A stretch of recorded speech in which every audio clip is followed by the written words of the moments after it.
Nawr, da ni'n dathlu penblwydd arbennig heddiw. Dwi'n siŵr eich bod chi gyd yn ymwybodol. Penblwydd pwy yw e heddiw? Mae'n benblwydd credo Nicea. Y Nicean Creed. Heddiw, ar y 4 o Fehefin yn y flwyddyn 325, nath Cyngor Nicea, sef Cyngor Eglwysig, ddod at ei gilydd i benderfynu sut oedden nhw yn deall person Iesu Grist. So, 1697 o flynyddoedd yn ôl. Am ddegawdau oedd pobl ddim yn gallu deall y dirgelwch yma, am sut oedd Duw yn gallu bod yn berson, sut oedd Iesu'n gallu bod yn berson a bod yn Dduw, oedd yna dirgelwch am y peth. So, pwy gewn ni nawr? Sion Gwyn, tyd fyny. Tyd fyny fan ma'n rwan. Gei di sefyll tu ôl y bwrdd fan hyn. Reit, gei di dynnu yr... dyna ni. So, dyma ni. Ni'n cael bach o experiment fan hyn nawr. So, cymera un o'r gwydrau dy law di. Na ni. OK, so dychmygwch nawr mae'r gwydr yma ydy Iesu Grist. OK? So, oedd rhai pobl yn meddwl, chybod, so tipia chydig bach o'r dŵr mewn, chybod, rhyw gwarter o'r cwpan. So dyma yw tybod, na ni, So mae dyna ydy diwdod Crist, tybod. A wedyn, mae dyma ydy dyndod Crist, y gwyn fan hyn. Na ni, peda ni mes nawr. Right, tipyn golew ohono fo mewn. Good squash iddo fe. Just vinegar wine o fe. A ddim yn ei wastio stwff da fo. Na ni. A wedyn, oedd rhai pobl yn meddwl, wel, tybod bod dyndod Crist a diwdod Crist bod nhw'n cymysgu gyda'i gilydd, ond wedyn bod fel quality y ddau yn cochi, tybod, bod Iesu bod e ddim wir yn ddyn ac yn wir Dduw wedyn, bod e jyst wedi cymysgu fel hyn. Ond wedyn, yn Cyngor Nicea, nath nhw benderfynu deall person Iesu Grist yn y ffordd wahanol. So nawr un peth eto, so dŵr mewn eto nawr. Gret, diolch. O'n i'n gobeithio fes dyfrawd bach yma, o'n i'n mynd i ofni dyfrawd bach, ond gan fod wedi mynd allan, ti'n cael gwneud. Na, so yr olew nawr. Na ni. A wedyn, da ni'n mynd i roi olew mewn tro yma i gynrychioli person Crist. Cario ymlaen, mwy. Cario ymlaen i fynd. Bron i'r top. Na ni.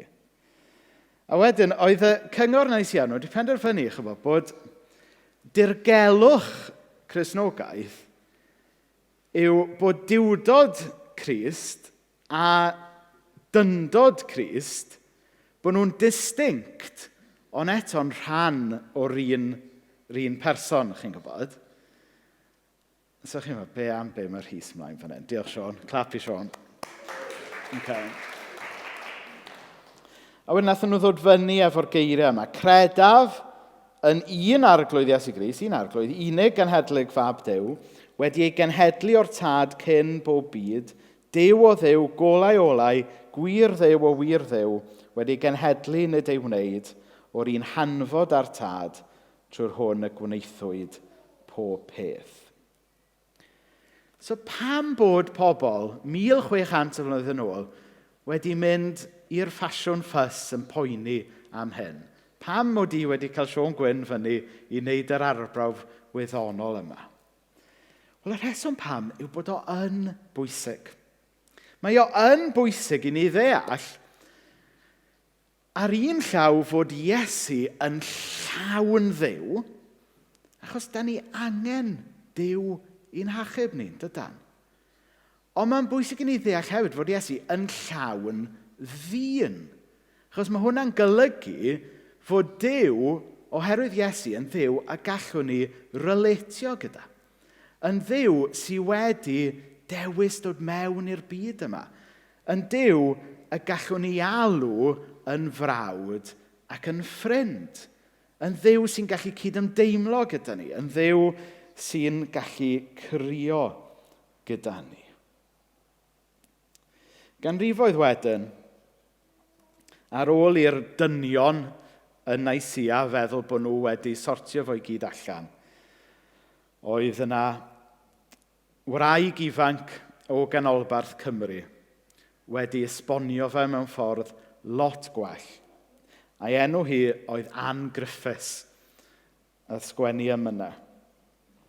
A mae hi'n dweud fel hyn: "O am gael ffydd i edrych gyda'r angylion fri, i drefn yr iachawdwriaeth, dirgelwch yn ddisydd."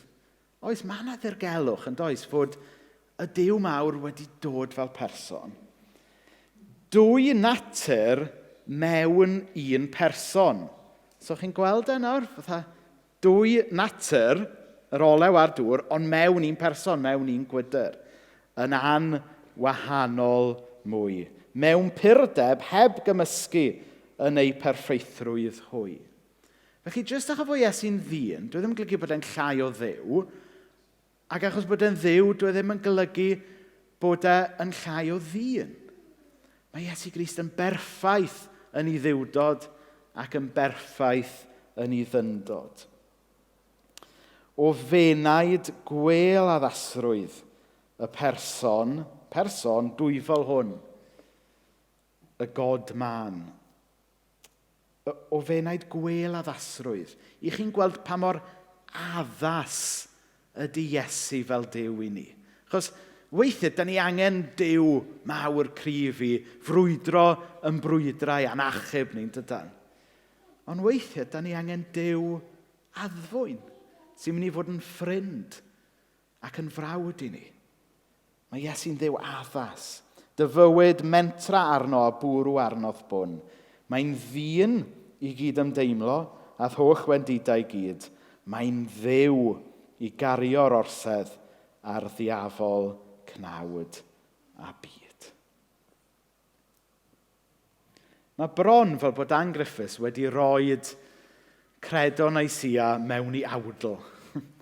Mae wedi crynhoi mor hyfryd beth yw ei gael Duw sydd yn Dduw mawr pwerus, ond hefyd Duw sydd yn berson i ni yn Iesu Grist.